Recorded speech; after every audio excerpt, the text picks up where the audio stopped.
Damos por iniciada la reunión del instituto. Después de unas breves vacaciones que tuvimos, reiniciamos las actividades. Eh, la reunión de hoy va a estar a cargo de Leandro Maciel, con un tema interesante del desarrollador inmobiliario y las con distintos, con las diferencias con otros institutos, como es figuras como es el arquitecto o el fideicomiso, y con su marco normativo y también algunos fallos que ha buscado. Así que bueno, Leandro, te damos la bienvenida, que ya no es bienvenida, porque formas parte ya del instituto en sí, sino para que des inicio a tu charla y a tu comentario.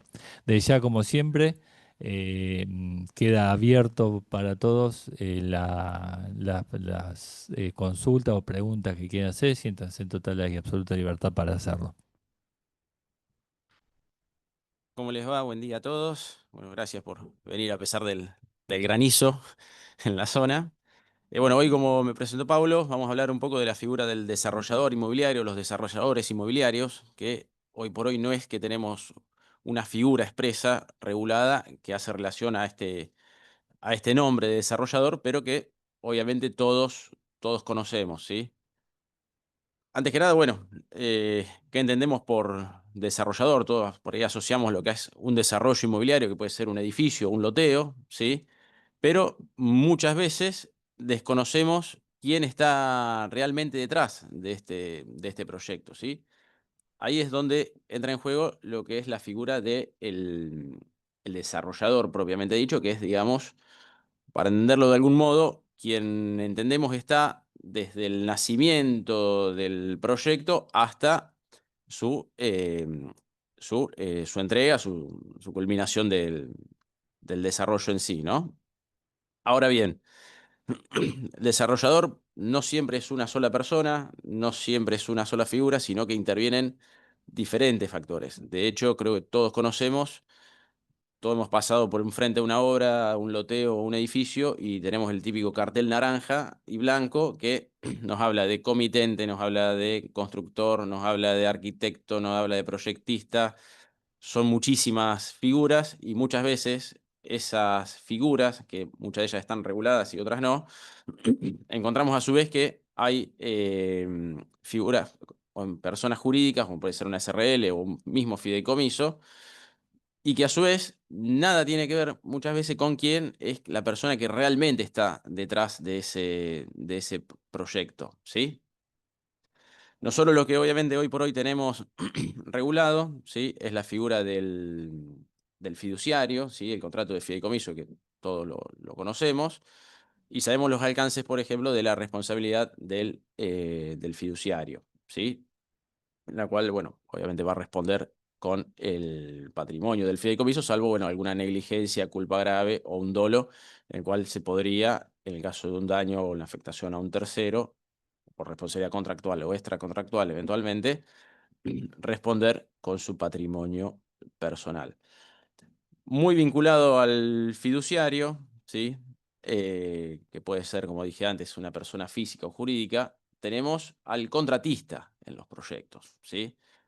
Que es acá sí lo tenemos vinculado ya a una figura que también está regulada, que es el contrato de locación de obra, ¿sí? Bueno, con sus diversas obligaciones que están enumeradas, ¿sí? Que es la de ejecutar la obra conforme a las reglas del arte y del contrato, proveer los materiales, si ha asumido esta obligación, observar las normas de seguridad, que es un detalle por demás de importante al momento de hacer algún tipo de reclamo por daños y perjuicios. Y, bueno, conservar la obra hasta su entrega, ¿sí? Y responder por los vicios o defectos en la construcción. Esta figura sí se encuentra regulada y a su vez también tenemos la figura del comitente, vinculado obviamente también al contrato de obra. Y este comitente, como dije antes, también muchas veces nos encontramos con que no sabemos realmente quién es, si puede ser una SRL, si puede ser una persona jurídica, un mismo inversor. Es decir, que se van entrelazando muchas figuras al momento de hacer un desarrollo, ¿sí? Es decir, digamos que es quien realmente impulsa la obra. Después, algo que no tenemos que perder de vista, ¿sí? Que es realmente el motor de un desarrollo inmobiliario, es la figura de el inversor, ¿sí? ¿Qué pasa? Muchas veces estamos hablando del constructora X, fideicomiso A, pero realmente hay un grupo empresario detrás que es quien verdaderamente impulsa el proyecto, ¿sí? Que puede ser porque hacen un aporte de dinero inicial, armamos una sociedad, porque aportamos un terreno, o sea, quienes verdaderamente impulsamos el negocio, ¿sí? Vamos a suponer que yo soy dueño de 5 hectáreas de campo. Bueno, enseguida lo primero que voy a hacer va a ser buscar a algún amigo inversor que diga, bueno, che, mira, aportemos este dinero, podemos vender así, asá. Eso es algo realmente importante a tener en cuenta y es donde empezamos a armar diferentes figuras que depende de uno de qué lado está, es donde empieza eh, a cubrirse o empiezan empezamos, depende de qué lado toque, obviamente, buscar los huecos a la hora de buscar algún tipo de responsabilidad, ¿sí? Otra figura vinculada, que es también más que importante al momento de hablar de responsabilidades, es la de quien comercializa dicho, dicho desarrollo, ¿sí? Puede ser el mismo, ¿cómo se llama? La misma desarrolladora, corredor inmobiliario o inmobiliaria, ¿sí? Acá en este punto, después, bueno, vamos a hablar de algún fallo, es el hecho de que esta persona también podría estar afectada, no solamente, bueno, con lo que es ¿cómo se llama? La responsabilidad objetiva, sino también entraría con la Ley de Defensa del Consumidor en sus artículos 40 y 40 bis. Eh, una vez que, bueno, ya tenemos vistas todas las figuras que intervienen dentro de un desarrollo inmobiliario, lo que primero se nos viene a la mente es el tipo de daños, obviamente, que pueden causar frente a un tercero que puede ser contratista o no. Yo creo que todos acá deben conocer algún vecino, amigo, familiar que el cual tuvo rajaduras al momento de que le realizaban una edificación lindera, ¿sí? Un daño en una medianera, edificios que han tenido problemas de filtraciones de humedad, que es algo más que típico bueno, a la hora de iniciar un edificio, ¿no? Como así también puede ocasionarse también un daño a un tercero, ¿sí? Puede ser un transeúnte, un vehículo o una mascota que sufra algún tipo de daño por la caída de algún objeto o bien por alguna negligencia propia de la obra.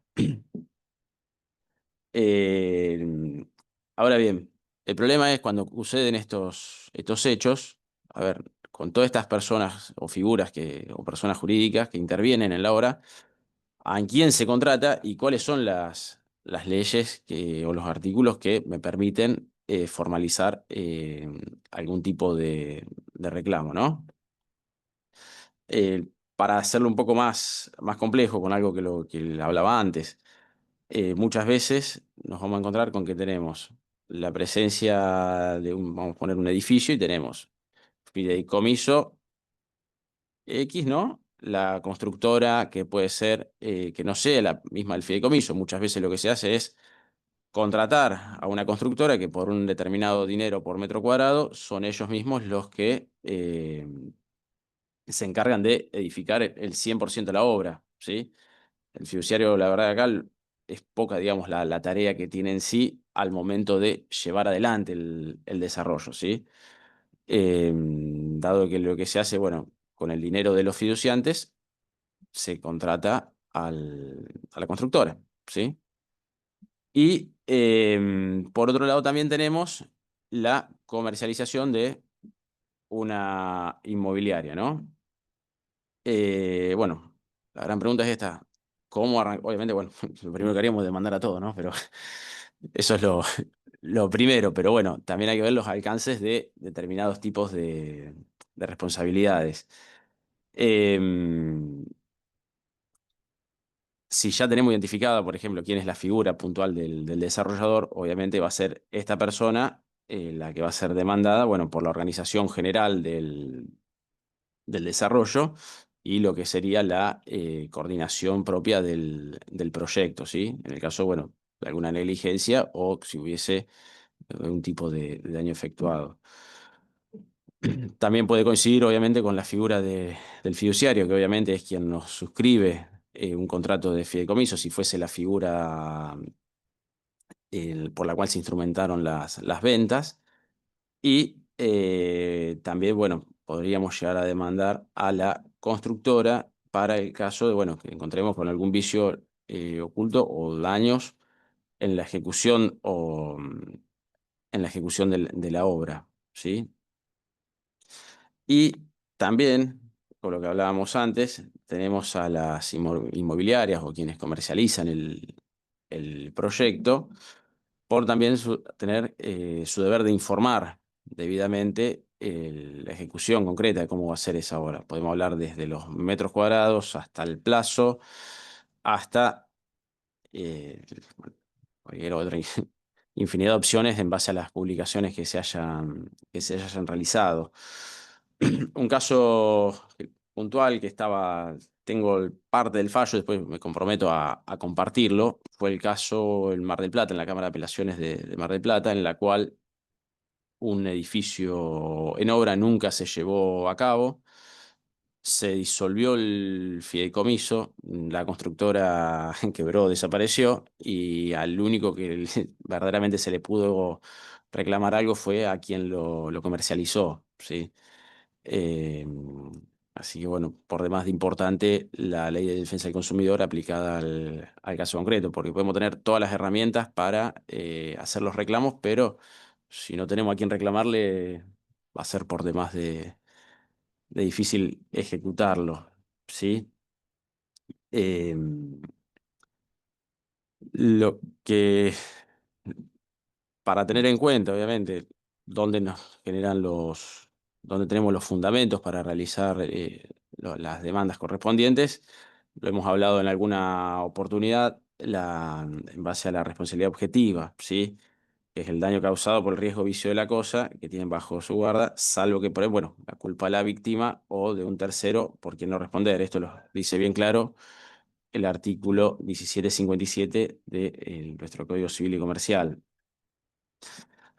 Por, por encima de esto, lo que tenemos es, mejor, no por encima, ¿no? Sino que acompañado la, un nombre antes, el artículo 40 de la Ley de Defensa del Consumidor y el artículo 40 bis, que nos permite llevar adelante los reclamos, aunque este consumidor, digamos, quien haya adquirido algún inmueble, hablando de los desarrollos, no haya tenido una contratación directa ni con el contratista, ni con el proyectista, ni con un tercero que hayan contratado, llámese el del hormigón o quien sea, ¿sí? Eh, sí, por ejemplo, en el caso de las inmobiliarias. Uno que se nos viene a la cabeza, bueno, ¿cómo hacemos para eh, llevarlo a un caso concreto o plantearlo? Vamos a suponer, por ejemplo, que se entrega un edificio y tenemos, o sea, ha pasado, si quieren, había algunos fallos, no los encontré, pero bueno, se conocen casos reales en los cuales, por ejemplo, hay infinidad de filtraciones, sea proveniente de la terraza, en balcones, defectos en los baños. Bueno, todas estas son herramientas para llevar adelante los reclamos correspondientes y no siempre es solamente una figura del desarrollador, ¿sí? Sino que tenemos muchas figuras y muchos agentes que intervienen en el, en el desarrollo o la entrega del inmueble. Otro dato que me pareció una teoría de doctrina interesante para traer a colación en esta charla es la teoría de la apariencia, ¿sí? que es para el caso en el cual sea manifiesto quién está detrás realmente de un proyecto o un desarrollo, que no siempre coincide con las personas que intervienen realmente en los papeles. Creo que son de público conocimiento varios constructores o desarrolladores acá en la zona, en las cuales utilizan figuras que no son realmente, siempre es el famoso llamado testaferro, por así decirlo, pero sabemos quiénes están realmente detrás del desarrollo, ¿sí? Bueno, yo creo que este caso puntual es una doctrina interesante para tener en cuenta al momento de formalizar algún tipo de reclamo. Em, Fallos conocidos, acá hay uno en la zona, el de Cavalieri, Leandro Nahuel, contra Avelino Battistelli. Las preguntas al final no, sé una cosa, no sé si Perdón, perdón, hay alguien que dejó abierto el no, micrófono. quería preguntar, dijiste teoría de la apariencia. Sí, la teoría de la apariencia. Apariencia, sí, está perfecto, solo eso, disculpa, gracias. Sí. Bien, no, esta teoría, digamos, lo que nos permitiría es responsabilizar a quien ser formalmente, digamos, parte de la relación jurídica, ha generado la apariencia suficiente como para saber que se encuentra frente a los terceros, ¿sí? Vamos a suponer, uno quiere adquirir un inmueble y nos tiende, no sé, Juan. Juan nos presenta el proyecto, no, perdón por si hay alguien que se llame Juan, pero bueno, se me vino nos presenta el proyecto, nos acompaña a la inmobiliaria, nos vende en cierto modo el producto, aún sin ser parte de a lo mejor de la inmobiliaria, pero a la hora de los papeles no figura en ningún lado, ¿sí? Esta persona, siguiendo esta doctrina, podría también llegar a ser responsable, ¿sí? O puede ser también lo que nombraba antes, un grupo de inversores, ¿sí? Que esté detrás de algún tipo de proyecto, pero que no, en los papeles no lo vamos a encontrar en ningún lado, ¿sí? Quedarían a resguardo con una figura que puede ser detrás de una SRL, de un fideicomiso de garantía. Con esta herramienta podríamos responsabilizar, digamos, a quienes a lo mejor estén realmente detrás del proyecto y no detrás de alguna figura jurídica que posiblemente no tenga ningún tipo de bienes, ¿no? El caso conocido acá fue el de Altos de Piñero, si no me equivoco, se trató con una charla de defensa del consumidor, en el cual se responsabilizó a al desarrollador y a la inmobiliaria, ¿sí? Eh, Acá lo traje. Es el loteo Altos de Piñero, esto es público, ¿sí? En el cual se reclamó daño moral, daño punitivo, porque no se finalizaron las obras en el plazo acordado, ¿sí? Y en este caso, bueno, se aplicó la ley de defensa del consumidor hacia la inmobiliaria y hacia la SRL que desarrollaba se le aplicó el incumplimiento contractual. Eh, Otro caso conocido, por ejemplo, no conocido, mejor dicho, caso que lo he encontrado, que también se los voy a compartir después, se le aplicó caso de responsabilidad objetiva por el excesivo uso, por ejemplo, de camiones al hacer movimiento de suelos en un loteo. Provocaron un accidente, lo cual fue responsabilidad también del constructor por no velar también por la seguridad o el deber de cuidado al momento de llevar adelante el desarrollo, ¿sí? Por ahí siempre lo asociamos a un edificio, pero eh, al momento de hacer un loteo, cuando van 4 o 5 camiones, hay apertura de calle, etcétera, sobre todo si es un barrio que tiene residencia en los linderos, en ese caso puntual se aplicó un caso también de responsabilidad objetiva hacia el desarrollo que, bueno, tuvo cumplir con las reparaciones de los daños correspondientes. Em, ¿Ahí me escuchan? Mejor. Acá se escucha abajo. Sí. No, se escucha abajo. Si alguien tiene alguna pregunta, quiere entrar en un caso para que lo veamos entre todos, o no hay ningún problema. No, me parece interesante lo que dijiste porque es un tema que se da muy habitual, y va a depender de nuestra astucia profesional o investigación. Hoy lo que se está dando por lo general, y ahí es como coincido con vos, la verdad no sabía cómo lo ibas a encarar a la charla. Pero es muy habitual, como bien dice él, que los inversores eventualmente, o los que realmente están detrás de las actividades de desarrollo inmobiliario, figuran con nombres de fantasía. Y cuando queremos ingresar un poco más a la raíz de quiénes son las personas que están detrás de eso, vemos que no, es muy difícil de llegar o arribar a quiénes son esas personas. Principalmente porque, como bien decís, al ser desarrolladores, tienen distintos desarrollos. Y hoy la figura más común de cada uno de los desarrollos a través de fideicomiso. Con lo cual, cuando vamos a cada uno de esos fideicomisos, vemos que el fiduciario son todas personas diferentes, pero están todas publicadas por el mismo desarrollador. Entonces, es esa la situación que en muchos casos se está dando, y ahí sí creo que voy a coincidir con vos, que va a ser una tarea de investigación para saber quiénes son las personas que están detrás de eso.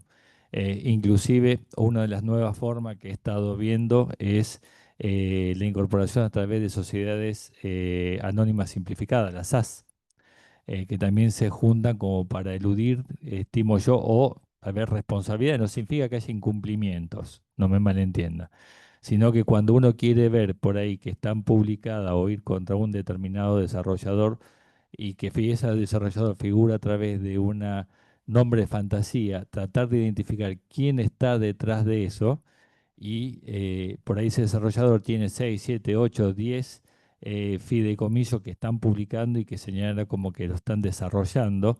Cuando vos vas a analizar cada uno de esos fideicomisos, te encontrás que el fiduciario son personas totalmente diferentes una de la otra. Entonces, unificar en persona de uno quién es el responsable es una gran tarea de investigación con la cual no podemos llegar a encontrar, y es lo que tenemos que tratar de zanjar para poder adecuar correctamente cualquier acción a poder realizarse. Para saber en definitiva quiénes son los verdaderos obligados detrás de esa obligación y que no generen distintos incumplimientos que puedan llegar a repartirse entre muchos emprendimientos inmobiliarios. Así que bueno, ese es el mínimo aporte que te quería hacer. Creo que la ley de defensa del consumidor también importa, como bien dijiste vos, que tanto el fiduciario se insolventó como se insolventó la empresa constructora. Con lo cual también es otro desafío para aquella asociación de toda la cadena de comercialización, de realización, saber con quién se asocia cada uno, porque gracias a la ley de defensa del consumidor tenemos, el consumidor justamente tiene la posibilidad de repartir o ver la posibilidad de ver resguardado su reclamo en distintas personas, y a veces uno o dos terminan insolventándose, y a lo mejor una persona que no tuvo una intervención directa en todo la auditoría, el cumplimiento del desarrollo, se termina siendo obligada solidariamente por incumplimiento de tercero. Situaciones que hoy se dan, se conocen, son públicos, y eso me parece que es importante al momento de saber también, para asesorar a los clientes, quién está detrás de cada uno de estos emprendimientos, conocer las personas y a ver si averiguar un poquito más, no solamente quedarse con la cáscara. Eso es importante también al momento de realizar o firmar un contrato. Bueno, eso es lo que quería. Obviamente está abierto a aquel que quiera hacer un comentario, eh, y, y lo hace. Sí, Marcelo. Marcelo, para que te escuchen del chat.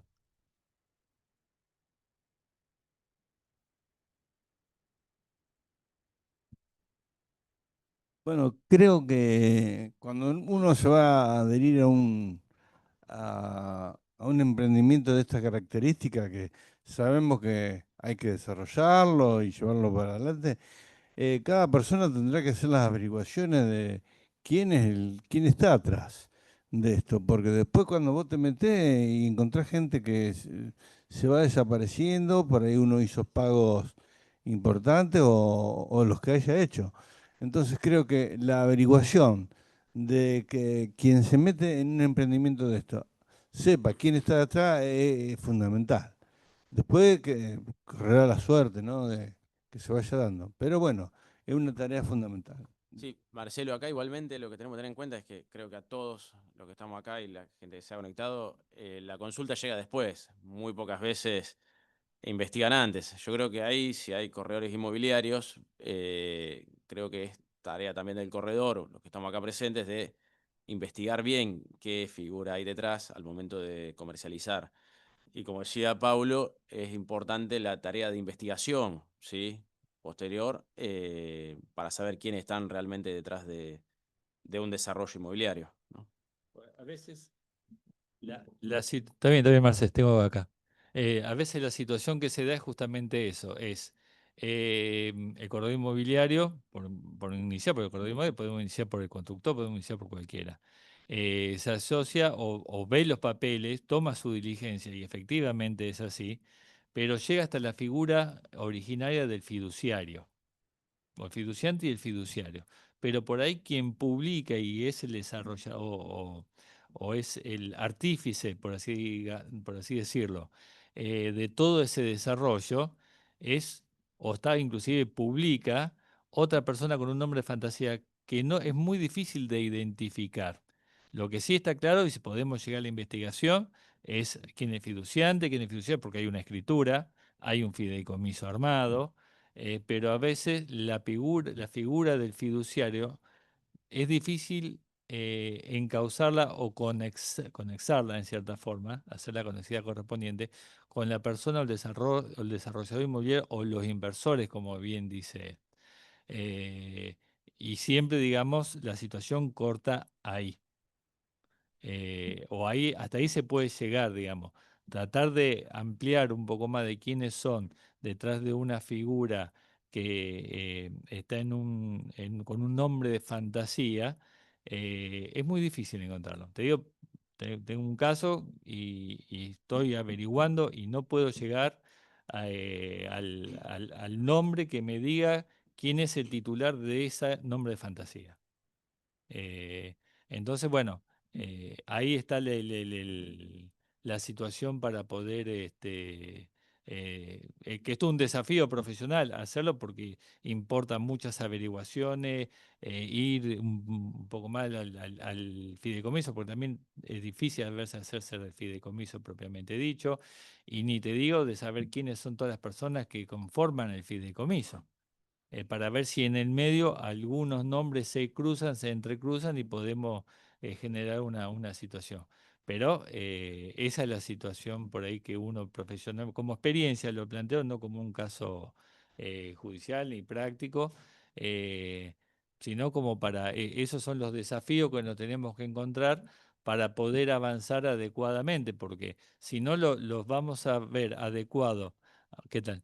Vamos a ver circunscripto el caso a un solo tema particular que es por ahí del cliente, cuando en realidad por ahí tiene aristas mucho mayores.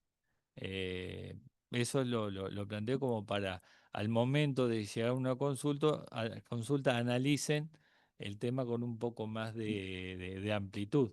Y bueno, si tienen toda la información, perfecto, esa es la idea. ¿Hay alguna, no? No, dale paso. Paso los fallos. Bueno, después, como dijo Leandro, que va a pasar los fallos que encontró. Bueno, no sé si hay alguna otra. José, hacía mucho que no te veía. ¿Cómo andas?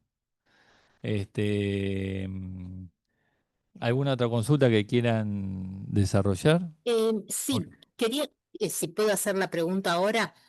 Lilian. Esto, como decía Paulo recién, ¿no es cierto? Que muchas veces es difícil hasta hacerse del contrato de fideicomiso completo, porque, por ejemplo, una vez una persona le habían dado como parte del contrato, pero no estaba completo. Es decir, ¿qué medida judicial podríamos hacer, por ejemplo, para que nos entregaran el contrato de fideicomiso completo?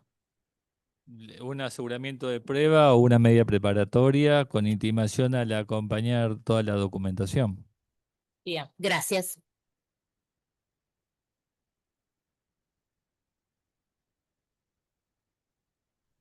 ¿Y qué pasa? Hola, buen día. ¿Y qué pasa si no acompañan nada?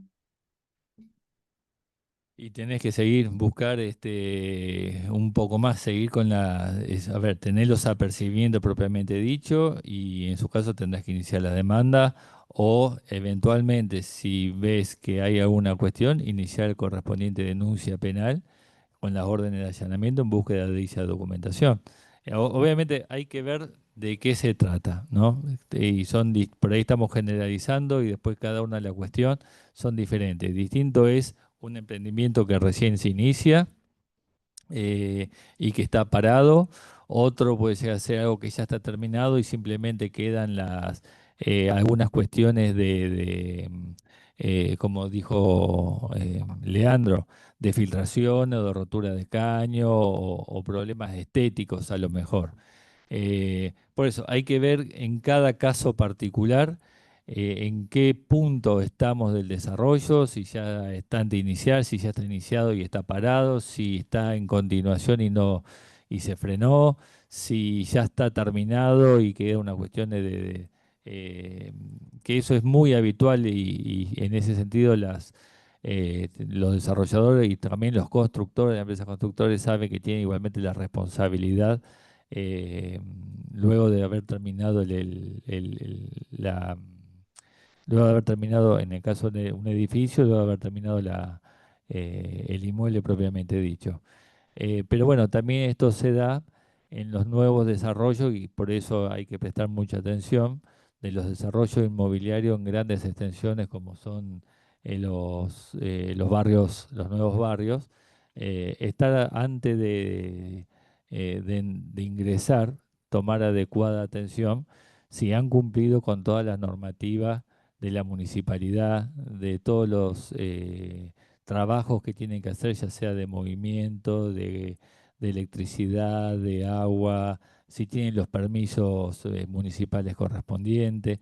Eso nos va llevando en cierta forma a ver quién es la persona que está detrás de todo esto.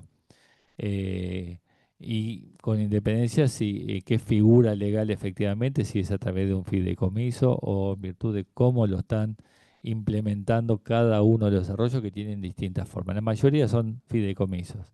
Y a veces, y eso es lo que sucede, que los fiduciarios son distintas personas, pero el desarrollador sigue siendo siempre uno. Y eso es lo que a veces es difícil en la teoría de la apariencia, creo que es importante para poder develar esa situación.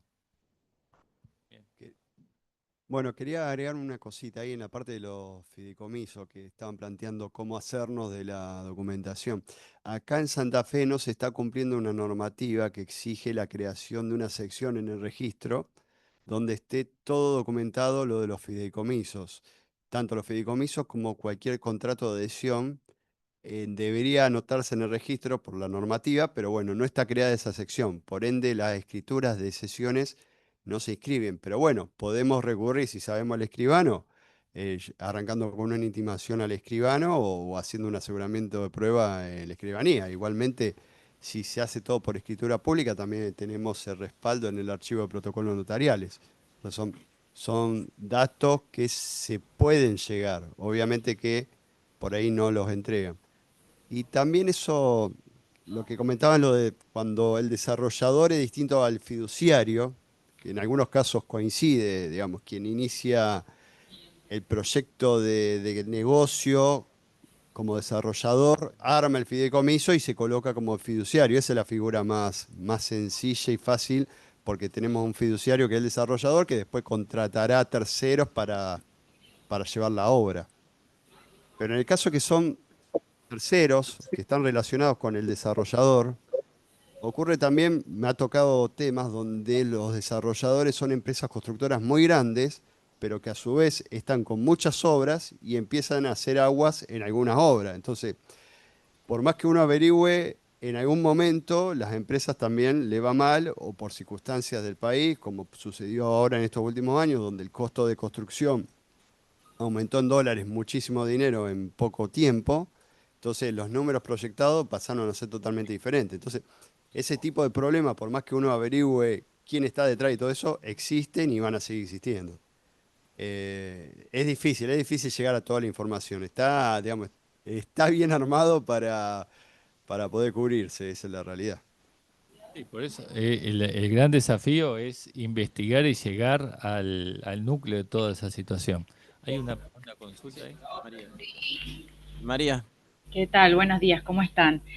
Bueno, como decían recién, a veces es difícil llegar a toda la información y como decía Paulo, todas las partes que intervienen tienen su responsabilidad, ¿no es cierto? El desarrollador por un lado, la municipalidad por el otro, también los escribanos, porque yo me vengo a enterar que cuando hacen un acta de adhesión o de cesión, no piden un informe de inhibición de la persona. Por ejemplo, mi cliente el inhibido. Entonces, ¿cómo esta persona llega a firmar esa documentación sin antes saber en qué condiciones está la persona? Entonces, es un conjunto de cosas que hay que estar alerta, o bien me ha tocado un desarrollo finalizado a punto de escriturarse y por determinadas ordenanzas de la municipalidad no se puede escriturar hasta el día de hoy. Entonces, es un conjunto de cosas que uno no llega por ahí en su totalidad a tenerlas a todas presentes. O no llega esa información, hay veces al corredor no le llega esa información, que es el que claro. interviene en la cadena de comercialización y nos enteramos ya siempre a última hora. Sí, y te sumo un tema más. A veces es un escribano quien hizo efectivamente el fideicomiso, quien hizo algunas sesiones, pero después por un desacuerdo con el desarrollador, el fiduciario, o por costos, a veces los escribanos también tienen distintos costos, les digo que antes de escriturar con alguien, pidan presupuesto porque se pueden sorprender las diferencias. Sumado a eso, les digo que a veces cambian de escribano, hacen sesiones de distintos contratos o de participaciones, y el escribano que hizo efectivamente el fideicomiso no está ni enterado de qué es lo que están haciendo. Entonces, bueno, es una cadena. A veces en el comercio estas cuestiones se ven con vista gorda, pero bueno, en el caso de nuestra función es asesorar a cada uno de los clientes, como bien dijo María ahí, eh, chequear bien toda información antes de que el cliente tome una decisión de sumarse a un emprendimiento para evitar justamente el día de mañana futuros inconvenientes. Principalmente si se aplica la ley de defensa del consumidor, guardar todos los folletos de publicidad que se extendió a los fines de hacer justamente toda esa cadena de comercialización respectiva. Sí.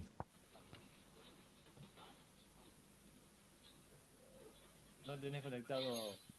Conecta el micrófono. Hola, buen día. ¿Se escucha ahora? Bueno, excelente exposición, doctor Maciel. Felicitaciones.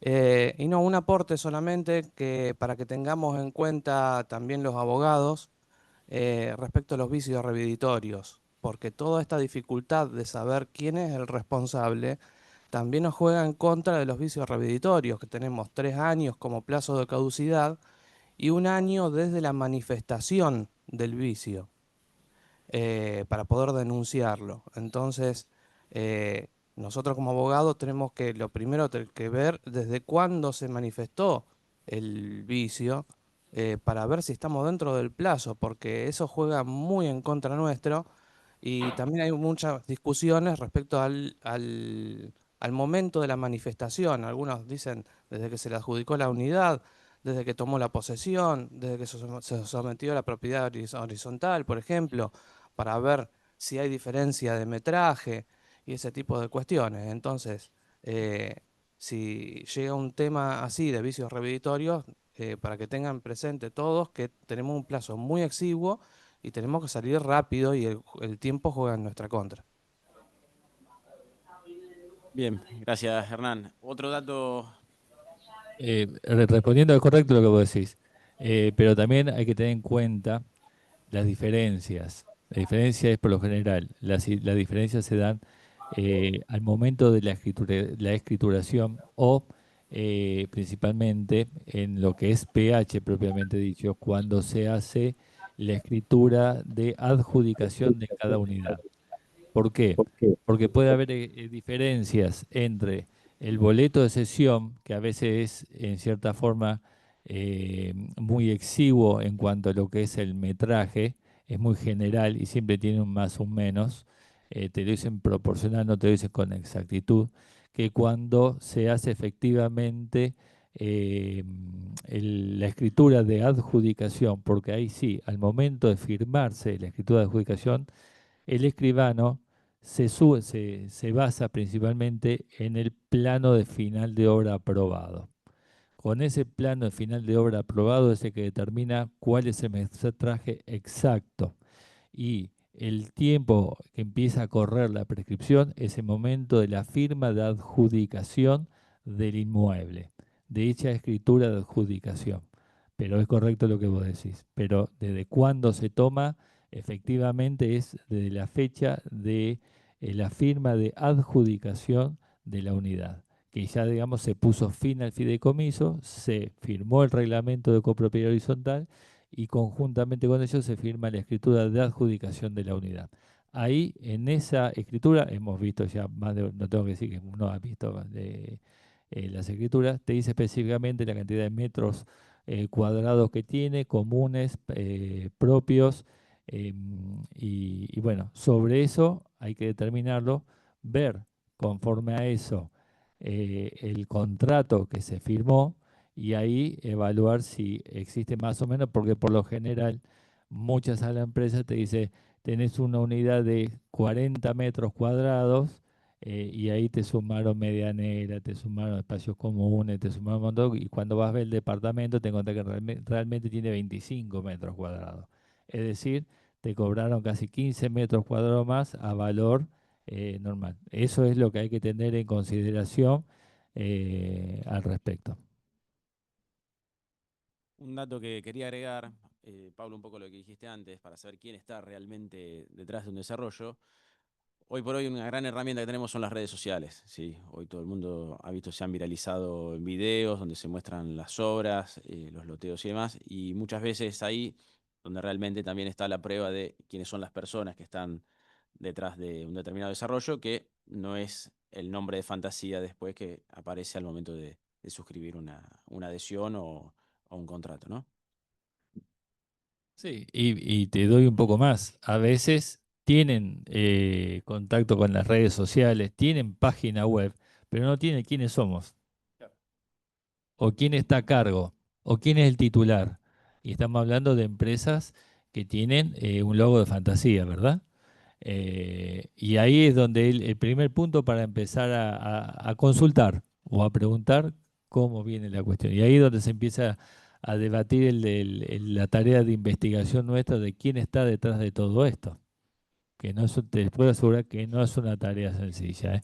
Porque uno, te digo, me ha tocado buscar y al día de hoy le puedo asegurar que hace como un mes y medio yo sé quién es la persona, estamos claros, pero no me aparece en ningún lado. El nombre no me aparece escrito en ningún lado. Aparece, pero en otras situaciones o figuras jurídicas totalmente diferentes a las cuales tendría que ser responsable. Así que bueno, seguiré investigando, obviamente. En algún momento vamos a llegar. La cartelería de las obras, viste que hay un cartel La verde. cartelería de la obra, por lo general, está el constructor, el ingeniero, el proyectista, el de la higiene y seguridad, pero por lo general, y el nombre del fideicomiso. Y ahí paraste. Los responsables técnicos, tal cual. Y muchas veces habla del desarrolladora y es también una persona jurídica que termina siendo muchas veces también un nombre de fantasía.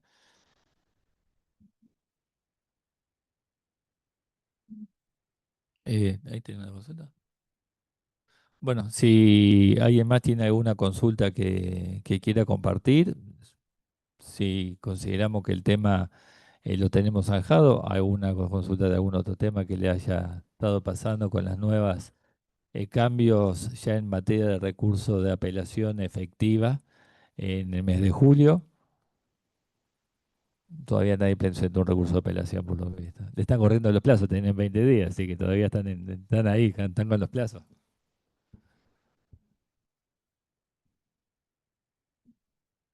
Bueno, bueno, si es así, damos por culminada la charla del día de hoy, la reunión. Desde ya un gran aplauso para Leandro. Gracias, Leandro, por tu participación. Y nos vemos, creo que, no sé si el próximo viernes, que sería el tercero, puede ser que sea feriado, ¿O el se pasa, 15, no se pasa el ¿es lunes? feriado? No, pasa directamente al viernes 3, no, viernes 5 de septiembre, de acá a un mes más o menos nos vemos. Desde ya, si hay alguien de lo que está presentes o que estén ahí en el chat, quieran formar parte del instituto, tenemos un grupo de WhatsApp donde ahí continuamente consultamos toda materia inmobiliaria, muy enriquecedor y en ese sentido están libres eh, de presentarse, de mandarnos un mensajito y lo sumamos a alguien conocido que tengan del grupo. Y bueno, nos vemos entonces el primer viernes de septiembre, porque el próximo